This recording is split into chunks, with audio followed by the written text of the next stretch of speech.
Hello, I'm the Infinity Theorist Quick Spin-off Enthusiast, and here's another What If video that's terrible in quality, but I'm sorry, I'm like months behind on videos, so I'm just trying to catch up. But yeah, this is my this episode 3 of What If was really good. It was the first sad one in the series, but yeah, it was good. It was good. I liked it. So yeah, we're talking about What If episode 3 in this video, which is a review and analysis of What If episode 3.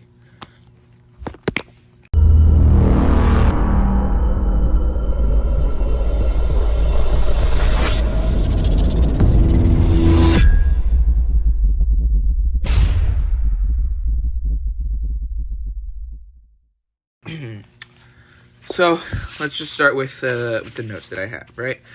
So of course, and in the beginning of the episode, Nick Fury and Natasha Romanoff go to talk to Tony Stark in that Iron Man 2 scene about the Avengers Initiative, right? And so yeah, they do that whole donut scene, and it's the Iron Man 2 scene, right? Until Tony dies. Right? Tony dies, and like, okay, seriously, Marvel? Again? But yeah, Tony dies. Yeah, and then the Watcher tells us that this is Fury's big week from Phase 1, right? And then after Tony dies, it's the next day, which is the Incredible Hulk, and it's interesting that Marvel actually remembers the Incredible Hulk. But yeah.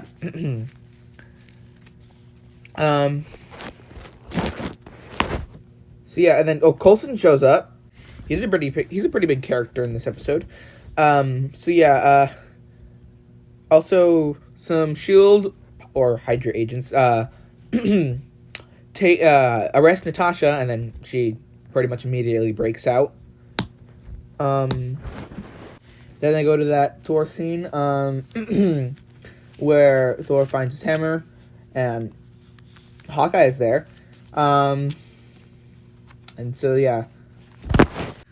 Talk about how it's an ominous thing, and that fell from the sky or whatever, and no one can seem to lift it. Even Jackson. And he does CrossFit. And then Thor comes by, and Coulson says Thor is gorgeous. And I mean, can we talk for a minute about that? Because May says pretty much the exact same thing. Well, not the exact same thing, but very similar things in Season 1, Episode 7, I want to say, of Agents of S.H.I.E.L.D. Like, parallels, I mean, it was Coulson and Daisy. But, yeah, I mean, parallels, there are some parallels there. Also, What If Episode 5, we'll get to that later, I guess, whenever I do my Episode 5 video. So, yeah. And then Clint agrees, apparently, so that's fun. And then Thor gets killed. Yeah. And then they carbon date him or something? I don't know. And it says that he is almost 1,000, but he's actually 1,500. I don't know why they're saying that. He's 1,500. He's over 1,000. And then Hawkeye dies. And then after Hawkeye dies, turns out the corpse of Thor smells like lavender, so that's a thought. And then Fury starts giving his whole "there was an idea" speech, blah blah blah, and then there's Betty Ross and Natasha Romanoff interaction. That's cool. The two love interests of Bruce Banner in the MCU, which is actually it's very interesting, huh? It's really interesting how they actually brought back like the Incredible Hulk characters that have like never been mentioned before. Well, they haven't been mentioned obviously in the Incredible Hulk, but like they haven't been mentioned after that. Like with the exception of course, General Ross or Secretary Ross as he is now, but that's it. Okay, and then Bruce Banner comes out, and he is Bruce Banner. He's Mark Ruffalo Bruce Banner, and he is not Edward Norton Bruce Banner, and I mean, it's obviously, of course it's gonna be, but still, it's very interesting. And then Betty looks at the syringe, and it wasn't really anything, there was nothing wrong with it, and yeah. Oh, also there's this Stanley's Pizza Parlor, and that is obviously a reference to Stan Lee, right? Who, like, I think does he have a pizza parlor in the? Was it a pizza parlor? I think it was a pizza restaurant. His cameo in the PS4 game, the Spider-Man PS4 game, I should say. In the Spider-Man PS4 game, Stan Lee is working at a pizza place. That's interesting. That's pretty cool, I think. And then Nat learns that Barton's dead, and then her immediate first reaction is to kill somebody, and so that's great. And then they figure out that Tony Stark and Clint Barton's deaths are connected. They find Banner, and he's there. And it looks like I read my notes wrong. This is actually where he comes out the first time, right? Maybe, I don't know, but he comes out of the closet somewhere. And then the Watcher is in the background of the entire episode, kind of just like hovering over the universe, which is honestly slightly creepy. Coulson's music is "Love Is a Game," and so that's interesting. I don't know. I guess it seems like something Coulson would listen to. And there's a Bifrost portal, and Loki comes out of it, and he tells everyone to kneel before him, like he does, because he's Loki. And then we don't do that here. That's obviously a reference. That's a reference to T'Challa's line in Infinity War. Even though it was not T'Challa that said this, it was, I believe, Nick Fury, or Coulson, but I think it was Nick Fury. And then phone rings, and then and then Loki. The phone rings, which is kind of funny. Loki wants to avenge Thor, and yes, that's interesting. That's his only motive now. Well, it's not his only motive, but it's one of his motives now to avenge his brother, which is very interesting.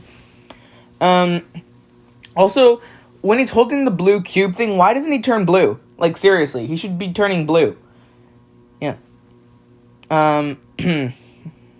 And then Loki freezes the desert, so that's interesting. And then Hulk dies, even though he apparently can't die. And Lady Sif comes out next to Loki, explaining, like, okay, stuff. Yeah. And then, okay, and later, it turns out Coulson's password is #Steve, I heart Steve 0704. And I just love that because it's perfectly in character with Coulson. And, like, Steve Rogers hasn't even been brought back from the ice. And still, 0704, by the way, besides being the 4th of July, is also Steve Rogers' canon birthday. Yes, Steve Rogers is such an American patriot that his birthday is July 4th. And, yeah, July 4th, 1918, in the MCU, is when Steve Rogers was born. And I still find that hilarious. Like, that's such a huge coincidence, you know? Especially because, like, he wasn't going to be Captain America until the 40s. And it's just such a fun coincidence. It's just so funny. Oh, yeah, and then Nat gets killed. But before she gets killed, she says that it's all about hope. Right? And there we go. Yeah.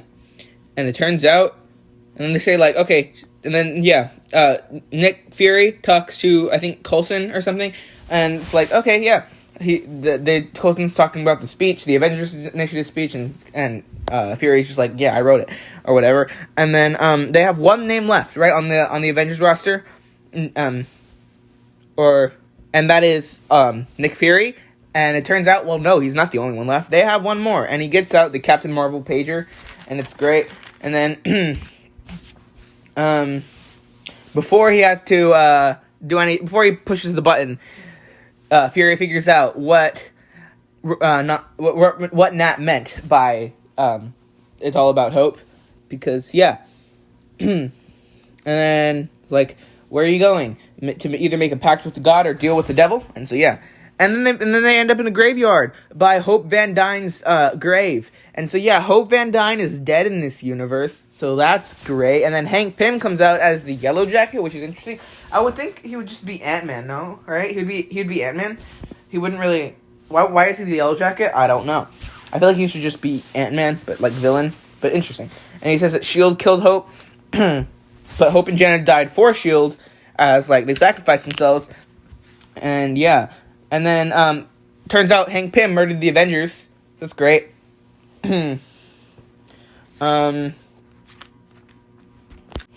then, Hank tries to kill Fury, but isn't able to because it's not actually Fury. It's Loki, kind of using his duplication casting to make more Furies. And, yeah, and then, Hank calls Loki the Goth Kid, which, episode 5 also has a goth thing, but that's for episode 5 later. I'll probably talk about that in my episode 5 video. And, yeah, and then, Loki introduces himself as Trickster God. He says, hello, Trickster God, hi. And then that's, yeah. And, yeah. So all Hank wants S.H.I.E.L.D. to do is honor Hope. I don't know if they're gonna do that, though. That seems interesting, right? And then Loki's at the UN, you know, declaring his, whole thing. He's now the ruler of the world. He's taking over Earth, so that's great. He gets what he wanted, I guess. And then after that, at the end of the episode, Fury talks about how the Avengers were more than a team. They were an idea, and yeah, and like and then the Watcher comes in and says that in every universe, Hope never dies, and so that's great because it's such a good quote for the episode, and yeah. That's because, like, Hope Van Dyne, she actually died, but, like, Hope, the concept, doesn't die, and so that's, yeah. And then there's a whole scene with Nick Fury saying, welcome back, Captain, at the whole site where Steve is in ice, and then he's also holding the Captain Marvel pager, and he pages her, and then, or no, he's not holding the pager. No, she's already there. He says, welcome back, Captain, and she's already there behind him. And she's like, where's the fight? And then there's Captain America in the ice, and it's like, oh, which one is he talking about? And yeah, and so that's great. And so that was awesome. And yeah, those are my notes for What If Episode 3, and I'm sorry for the terrible quality. Again, I am very much months behind on videos and podcasts right now, and so I'm very much trying to get through this as fast as possible. But yeah, so, you know what, I'm just going to entirely skip the self-promo part that would be during this and say, this episode was really good. The title was, I'll go ahead and get into the review now, the real review portion of the video. So the title was, What If Earth Lost Its Mightiest Heroes? And I actually really love this title, because it's like, it isn't specifically reference the Avengers, but like Earth's Mightiest Heroes is the Avengers like whole tagline. It's their whole it's what they are, and so I really like the title, and it's just I'll give it a pretty good score, 95 out of 100. Yeah, and then the episode was really good too. It wasn't my favorite What If episode, and I can say that now because obviously I've seen every episode. They came out months ago. It's not my favorite, but it is a really good one, and I do enjoy it. And yeah, I'll give the episode like a 92 out of 100, and that averages out to 93.5 out of 100. Really good score, and really good episode. So yeah, that is everything I have for this video. Goodbye, and I'll see you in the next one that will hopefully be very, very soon.